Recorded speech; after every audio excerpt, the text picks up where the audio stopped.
নমস্কার। EWS certificate economical weaker section যে certificate রয়েছে, এই সার্টিফিকেটের মাধ্যমে বা এই সার্টিফিকেট আপনার থাকলে আপনি সরকারি চাকুরিতে, রাজ্য সরকারের হোক বা কেন্দ্র সরকারের চাকুরিতে আপনি 10% সংরক্ষণ পেতে পারেন এবং সেই সঙ্গে আপনি স্কুল কলেজে ভর্তির যে ব্যাপারটা রয়েছে ওখানেও আপনি 10% ইডব্লিউএস কোটা আপনি পেতে পারেন। এই সার্টিফিকেটের অফলাইন পদ্ধতি ছিল আগে, এখন অনলাইন পদ্ধতি চালু হয়ে গেছে। কিছু কিছু ডিস্ট্রিক্ট বা কিছু কিছু সাব ডিভিশনে চালু হয়ে গেছে এবং এই অনলাইন পদ্ধতি বা অনলাইনে অ্যাপ্লিকেশন আপনি কিভাবে করবেন এই ভিডিওতে আমি দেখিয়ে দেবো এবং সেই সঙ্গে কি কি নথিপত্র লাগবে বা কোথায় অ্যাপ্লিকেশনটি অনলাইন করে জমা দিতে হবে সেই সব আমি এই ভিডিওতে জানিয়ে দেবো। এবং আপনার ডিস্ট্রিক্টে যদি না চালু হয়ে থাকে আপনি চ্যানেলটিকে সাবস্ক্রাইব করে রাখুন, পরবর্তী আপডেট এলে আপনাকে আমি এই চ্যানেলের মাধ্যমে জানিয়ে দেব। প্রথমত আপনি আপনার মোবাইল, ল্যাপটপ এবং ডেস্কটপ থেকে যেই ব্রাউজার ইউজ করেন সেই ব্রাউজার আপনি ইউজ করবেন এবং টাইপ করে দেবেন কাস্ট সার্টিফিকেট ডব্লিউবি। টাইপ করে নেওয়ার পর আপনার কাছে যে সার্চ রেজাল্টটা এসেছে caste certificate .gov.in, caste certificate যে অপশান রয়েছে আমি মার্ক করে দিয়েছি, এখানে আপনাকে ক্লিক করতে হবে এবং দেখতে পাচ্ছেন এখানে অফিসিয়াল ওয়েবসাইটটি ব্যাকওয়ার্ড ক্লাস ওয়েলফেয়ার ডিপার্টমেন্ট, যেখান থেকে কাস্ট সার্টিফিকেট সমস্ত রকম এসসি এসটি ওবিসি সমস্ত রকম কাস্ট সার্টিফিকেট হয়। এই অফিসিয়াল ওয়েবসাইটে আপনাকে চলে আসতে হবে এবং লেখা রয়েছে EWS application is live for Barasat, Alipur Sadar and Howrah সদর সাব ডিভিশন। এই জেলাগুলোয় বা এই সাব ডিভিশনগুলোতে লাইভ চালু হয়ে গেছে অনলাইন। পরবর্তীকালে আরও যে জায়গাগুলো রয়েছে বা যে ডিস্ট্রিক্ট সাব ডিভিশন এখানে চালু হয়ে যাবে। আপনি অ্যাপ্লিকেশনটা ঠিকভাবে দেখে নেবেন আপনার যদি অ্যাপ্লিকেশন করার দরকার হয় পরবর্তীতে। অ্যাপ্লাই ফর ইডব্লিউএস এই অপশানে আপনাকে ক্লিক করতে হবে এবং এখান থেকে এডিট অ্যাপ্লিকেশন, ডাউনলোড সার্টিফিকেট সব কিছু এখান থেকে আপনি করতে পারবেন। অ্যাপ্লাই ফর ইডব্লিউএস অপশানে আপনাকে ক্লিক করতে হবে। ক্লিক করার পর অফিসিয়াল যে ওয়েবসাইটটি বা ফর্মটি আপনার কাছে ওপেন হয়ে গেছে। ফর্মটি আপনি দেখতে পাচ্ছেন অ্যাপ্লাই ফর ইডব্লিউএস স্টেট এবং সেন্ট্রাল, দুটো অপশান কেন রয়েছে? স্টেট শুধুমাত্র জেনারেল ক্যান্ডিডেটের জন্যে এবং সেন্ট্রাল কিছু কিছু ওবিসি সম্প্রদায় আছেন যারা ইডব্লিউএস করার জন্য যোগ্য, কিন্তু এখানে আপনি যখন সেন্ট্রাল চয়েস করছেন অ্যাপ্লিকেশন ফর জেনারেল এবং ওবিসিরাও এখানে অ্যাপ্লিকেশন করতে পারেন।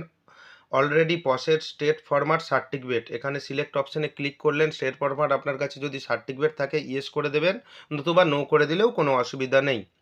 আমি জেনারেলের অপশানটাই আমি সিলেক্ট করছি, এখানে স্টেট অপশানটাই সিলেক্ট করছি এবং সেন্ট্রাল অপশান সেমই হবে। আমি স্টেট অপশানে সিলেক্ট করে আপনাকে অ্যাপ্লিকেশনটা দেখাচ্ছি কীভাবে ফর্মটি ফিল আপ করতে হয়। এখানে স্টেট অপশন রয়েছে, এটা ডিফল্ট হিসাবে ওয়েস্ট বেঙ্গল চলে আসবে এবং তারপরে আছে ডিস্ট্রিক্ট, আপনি কোন ডিস্ট্রিক্টে বসবাস করেন, পার্মানেন্ট যেই ডিস্ট্রিক্টে বসবাস করেন সেই ডিস্ট্রিক্টটা এখান থেকে সিলেক্ট করে দেবেন। তারপর সাব ডিভিশন, আপনার ডিস্ট্রিক্টের মধ্যে যে সাব ডিভিশনগুলো আছে লিস্টগুলো চলে আসবে, এখানে শুধু সিলেক্ট করে দেবেন। আপনি যদি মিউনিসিপ্যালিটি এলাকায় বসবাস করেন তাহলে এখানে টিক করবেন, যদি ব্লক এরিয়ায় বসবাস করেন তাহলে ব্লকে টিক করবেন। এখান থেকে আপনি আপনার মতো ব্লক বা মিউনিসিপ্যালিটি বা এখানে জিপি নেম বা ওয়ার্ড আপনি এখান থেকে চয়েস করে দেবেন, আপনার যেটা হবে সেটা দিয়ে দেবেন। সঠিকভাবে সমস্ত রকম তথ্য দেওয়ার পর অ্যাপ্লিকেশন ফর জেনারেল অপশানটায় আপনাকে ক্লিক করতে হবে। এটা চলে এসেছে, উপরে স্টেট চয়েস করলে এখানে জেনারেল। এবার সিলেক্ট অপশানে ব্রাহ্মণ, শূদ্র, কাষ্টীয়, মাহিষ্য, আপনি মাহিষ্য যদি হয় মাহিষ্য করে দেবেন, বৈদ্য যদি হয় বৈদ্য করে দেবেন। এখানে অপশানটা এখানে আপনাকে সিলেক্ট করতে হবে এবং তারপর আসি আপনার নাম, এন্টার নেমটা এখানে দিয়ে দেবেন, পুরো নাম পদবী সহকারে এবং তারপর আসি আপনার বাবার নামটা দিয়ে দেবেন এবং মোবাইল নম্বর এবং ইমেল আইডি না দিলেও চলবে, সেরকম কোনো ম্যান্ডেটরি চিহ্ন নেই, আপনি ইমেল আইডি নাও দিতে পারেন। এবং সমস্ত জিনিস সঠিকভাবে নাম সহকারে, নাম এবং পদবী সহকারে পূরণ করবেন এবং স্পেলিংগুলো দেখে নেবেন, কারণ এই ভেরিফিকেশন হবে এই সার্টিফিকেটে। আপনি যে কোনো মুহূর্তে আপনাকে এই সার্টিফিকেট থেকে কেটে দিতে পারে বা বিভিন্ন রকম সমস্যায় আপনি পড়তে পারেন বা রিজেক্ট করে দিতে পারে। আপনি আধার নাম্বার দেবেন, খাদ্যসাথী কার্ড নাম্বার দেবেন, কি ক্যাটাগরি রয়েছে এবং নাম্বারটা দিয়ে দেবেন। এসপিএইচএইচ, পিএইচএইচ, আরকেওসাই যে ক্যাটাগরি থাকবে সেই ক্যাটাগরিটা এখানে দিয়ে দেবেন এবং সঠিকভাবে আধার নাম্বার দেবেন 12 সংখ্যার এবং ক্যাটাগরিটা সিলেক্ট করবেন যে খাদ্যসাথী বা রেশন কার্ড নাম্বারের এবং তারপর খাদ্যসাথী বা রেশন কার্ড নাম্বারে কার্ড নাম্বারটা দিয়ে দেবেন এবং ডেট অফ বার্থ, আপনার জন্ম তারিখ যেটা মাধ্যমিকের অ্যাডমিট বা জন্ম সার্টিফিকেটে রয়েছে সেই জন্ম তারিখটা আপনাকে ক্যালেন্ডার একটা শো হবে, ক্যালেন্ডারটা শো হবে, আপনি সিলেক্ট করে এখান থেকে আপনার জন্ম তারিখটা ঠিকঠাকভাবে বা সঠিকভাবে এখানে দিয়ে দেবেন।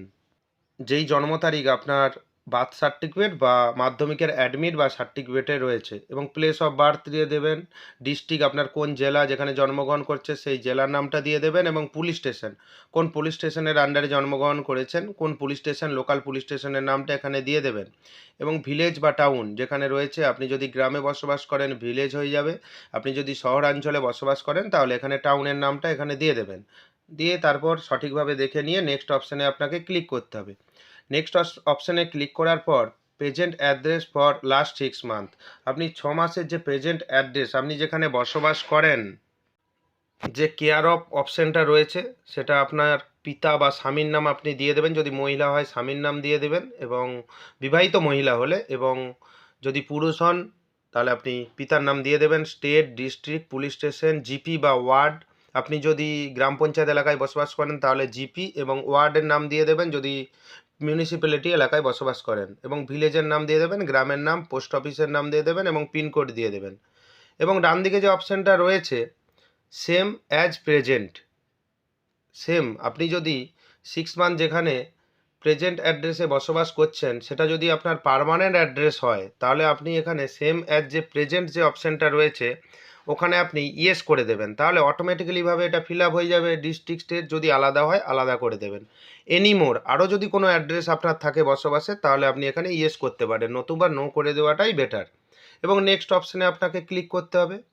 ক্লিক করার পর ন্যাশনালিটি উপরে দেখতে পাচ্ছেন যে 10 নম্বর কলামে, 11 নম্বর কলামে রিলিজিয়ান অপশানে আপনি খ্রিস্টান, জৈন, ইসলাম এখানে আপনি আপনার মতো আপনি চয়েস করে দেবেন, এবং 12 নম্বর কলামে gender, male, female, transgender, others এখানে আপনি সিলেক্ট করে দেবেন। এবং 4জন রেফারেন্স দরকার, আপনার পাড়ার 4জন বা গ্রামের 4জন আপনি নাম এখানে দিয়ে দেবেন। তারপর where the application or his family migrate from other state, আপনি কোনো স্টেট বা অন্য কোনো জায়গায় থেকে এসেছেন কিনা, এখানে বসবাস করছে কিনা, যদি হয় তাহলে ইয়েস করে দেবেন, না হলে নতুবা নো করে দেবেন। বেশিরভাগ এটা নোই হয়, আপনার যদি হয় ইয়েস করে দেবেন, তাহলে আপনাকে ডিটেলস দিতে হবে, ইয়েস করে দিলে তারপর নেক্সট অপশানে আপনাকে ক্লিক করতে হবে। নেক্সট স্টেপে আবার একটা ফরম্যাট দিয়েছে photo upload size within 100 KB in JPEG format. আপনার জেপিজি ফরম্যাটে 100 KBর মধ্যে আপনার পাসপোর্ট সাইজ ফটো এখানে চুজ ফাইলে ক্লিক করে আপলোড করতে হবে, এবং ইনকাম ট্যাক্স রিটার্ন, আপনার কাছে ট্যাক্স রিটার্নের যদি ফাইল থাকে তাহলে ইয়েস করে দেবেন, নতুবা আপনি নো করে দেবেন। আমি রিকমেন্ড করব আপনি নোই করে দেওয়াটা বেটার, যদি থাকে আপনি ইয়েস করতে পারেন, সেটা আপনার ব্যক্তিগত ব্যাপার। 17 নম্বর কলামটা আমি একটু পরে বলছি, এবং 18 নম্বর কলামটা আপনাকে বুঝিয়ে বলছি। Documents two be submitted, Aadhaar card, Khadya Sathi card of applicant, আপনাকে আধার কার্ড, রেশন কার্ড দিতে হবে, epic card of citizenship certificate of applicant of parent, বাবা মায়ের সিটিজেনশিপ সার্টিফিকেট বা আপনার আইডির প্রুফ এখানে দিতে হবে, প্যান কার্ড, সমস্ত যে আপনার পরিবারের সমস্ত মেম্বারের প্যান কার্ডও দিতে হবে, আধার কার্ডও দিতে হবে, বার্থ সার্টিফিকেট দিতে হবে, ITR from the past 3 years of applicant and the other family members, 3 বছরের ইনকাম প্রুফ দিতে হবে, এবং রেসিডেন্সিয়াল সার্টিফিকেট দিতে হবে, ডোমিসাইল সার্টিফিকেট দিতে হবে, সার্টিফিকেট কপি অফ আরওআর বলতে আপনার পর্চা যাকে বলি বা রেকর্ড যাকে বলি, এবং রেজিস্টার্ড ডিড থাকলে বা দলিল থাকলেও আপনি দিতে পারেন। আপনার জেনারেলের যে সাবকাস্ট সার্টিফিকেট যে প্রধান দেয় সেই সার্টিফিকেটটা আপনার পঞ্চায়েত অফিস থেকে আপনাকে কালেক্ট করে নিতে হবে, বা মিউনিসিপ্যালিটি অফিস থেকে। Self declaration regarding family income assets caste certificate format annexure B, এখানে একটা অফলাইন একটা ফর্ম রয়েছে, আপনি নিকটবর্তী যে অনলাইনেও পেয়ে যাবেন, এবং ব্লকের নিকটবর্তী যে সাইবার ক্যাব বা বিভিন্ন রকম জেরক্স দোকান আছে ওখান থেকে পেয়ে যাবেন। এই ফরম্যাটে আপনাকে ফিল আপ করতে হবে, এবং যেই ডকুমেন্টসগুলো রয়েছে আপনি স্ক্রিনশট নিয়ে নেবেন অ্যাপ্লিকেশনের আগে, এটাকে রেডি করে নেবেন। এটা অফলাইনে আপনাকে বিডিও অফিসে জমা করতে হবে। আপনি অনলাইনে সমস্ত কিছু ফিল আপ করে আপনি এই সাপোর্টিং ডকুমেন্টসগুলি নিয়ে সঙ্গে পাসপোর্ট ছবিও নিয়ে যাবেন, এটা ভেরিফিকেশন হবে। এবং এখানে ইনকাম অ্যান্ড অ্যাসেট ডিটেলস এই অপশানে আপনি ক্লিক করলে এই যে 5 রকম অপশান দেখছেন, আপনার কোথা থেকে ইনকাম হয়, সোর্স অফ ইনকাম, এই অপশানে আপনি 17 নম্বর অপশানে ক্লিক করে অ্যানুয়াল ইনকাম কোন প্রিভিয়াস ফাইন্যান্সিয়াল ইয়ার প্রথম অপশানটায় ক্লিক করবেন। এভাবেই আপনার যেখান থেকে সোর্স অফ ইনকাম আপনার হয়, এবং মিলিয়ে নেবেন যেটা প্রধান ইনকাম সার্টিফিকেট দেবে তার সঙ্গে যেন মিল থাকে, বা আপনার ট্যাক্স রিটার্নের সঙ্গে মিল থাকে, যেটা আপনি ফিল আপ করবেন এখন।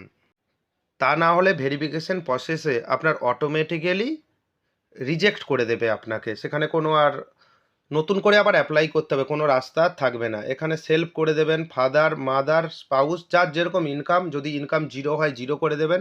প্যান নাম্বার সবার দিতে হবে, যার যার আপনি ইনকাম প্রুফ দেখাতে চাইছেন। একটা ফ্যামিলি হয়তো 1,00,000 টাকা ইনকাম, আপনি 5,000 টাকা ইনকাম করেন, আপনার বাবা হয়তো 20,000 টাকা ইনকাম করেন, এরকমভাবে আপনি লিখে দেবেন।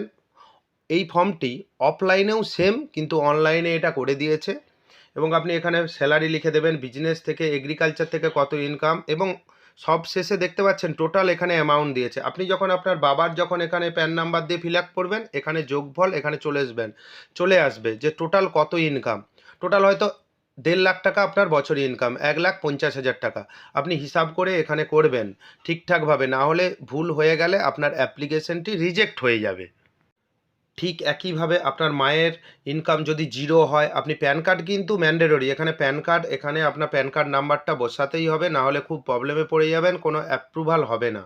এবং আপনার যদি এখানে স্পাউসের ইনকাম যদি থাকে, আপনি স্পাউসের ইনকাম দিতে পারেন। দেন আপনি 17 নম্বর কলমে আবার টাইপ করবেন, টাইপ করে ক্লিক করবেন, সরি বলাটা আমার ভুল হলো, ক্লিক করে এখানে যে ল্যান্ড ডিটেলসটা, জমি জায়গার ডিটেলসটা এখানে দেবেন, যে এগ্রিকালচার ল্যান্ড, এগ্রিকালচার থেকে কত ইনকাম, এগ্রিকালচার ইন একর, এখানে দিয়ে দেবেন please enter area in acre কত, 3 বা 5, এখানে একটা মেসেজ দেখিয়েছে, এখানে মোর দেন 5 একর, এটা হয়ে যাচ্ছে বলে আমি 9 লিখে দিচ্ছিলাম। মোর দেন 5 একর হলে এখানে নেবে না সিস্টেম, তাহলে আপনি ইডব্লিউএস এর ক্রাইটেরিয়ায় পড়ছেন না। তাহলে আপনার যত একর জমি ওটা একটু গুগলে কনভার্ট করে নেবেন। যদি আপনার 10 ডিসমিল জমি হয়, আপনি গুগলে কনভার্ট করে ওটা একরে করে নেবেন। ডেসিমেল আর একর আকাশ পাতাল তফাৎ রয়েছে। এবং লোকেশন দিয়ে দেবেন এখানে, এবং আপনার বাবার নামে যদি জমি থাকে আপনি এখানে দিয়ে দেবেন, মায়ের নামে থাকলে আপনি দিয়ে দেবেন। এবং এখানে দেখাচ্ছেন টোটাল 3 একর জমি, তাহলে আপনি যোগ্য। 5 একরের উপরে ওঠা যাবে না, বা 5 একরের বেশি জমি হলে আপনি ইডব্লিউএস ক্রাইটেরিয়ায় পড়বেন না। এবং সমস্ত কিছু তথ্য দেওয়ার পর আপনি অবশ্যই মিলিয়ে নেবেন প্রধান যেই সার্টিফিকেটটা দিয়েছে বা যেই ভেরিফিকেশন সার্টিফিকেটটা দিয়েছে ইনকামে, তার সঙ্গে যেন এটা মিল থাকে। পুঙ্খানুপুঙ্খ মিল না থাকলে খুব আপনি বিপদে পড়ে যাবেন, এবং পরবর্তীকালে রিজেক্ট হয়ে যাবে, বিপদ বলা ভুল, রিজেক্ট হয়ে যাবে অ্যাপ্লিকেশনটা। এবং যেই ডকুমেন্টসগুলো রয়েছে আপনি স্ক্রিনশট নিয়ে নেবেন, এগুলো আগে থেকে কালেক্ট করে রাখবেন, তারপর আপনি অনলাইনে আবেদন করবেন। এবং তারপর এইসব দেখে নেওয়ার পর আপনাকে সাবমিট অপশানে ক্লিক করতে হবে। সাবমিট অপশানে ক্লিক করে নিলে আপনি যাবতীয় ডকুমেন্টস নিয়ে ব্লক অফিসে চলে যাবেন, এবং এখান থেকে 3 কপি প্রিন্ট দেওয়া হবে। আপনি প্রিন্টগুলো নিয়ে ব্লক অফিসে চলে যাবেন। চ্যানেলে নতুন হলে চ্যানেলটিকে সাবস্ক্রাইব করে দেবেন।